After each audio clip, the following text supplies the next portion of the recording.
Okay, so we're going to look at some scissors now. So I'm going to just start with these two, which are the workhorse scissors that you'll find in standard packs. So these bigger scissors are called Mayo scissors. So Mayo scissors are really quite heavy-duty scissors. You can see the size of their blades, quite substantial. They're designed for cutting things like fascia and suture material. So you can cut through very thick tissue with Mayo scissors without causing damage to the scissors. The other scissors that we have in the packs are these. These are Metzenbaum scissors. So Metzenbaum scissors, if I compare the two of them, if you look at the ends of the Metzenbaum scissors there compared to the Mayo scissors, you can see that the Metzenbaum scissors here have these much finer ends, much finer tips, and these are designed for cutting through thin tissues. So you could cut fat with this tissue quite easily. You could cut a loose fascial plane with this tissue quite easily.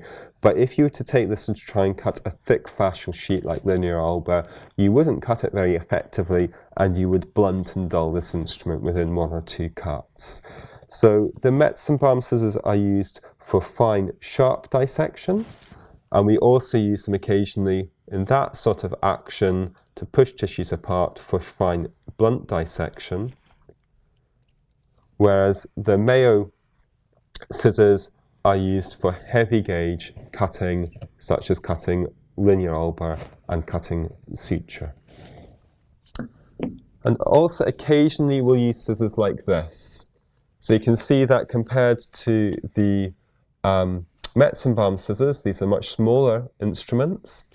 They have these really quite sharp pointed tips and a really quite good sharp cutting blade. And these are actually Iris scissors.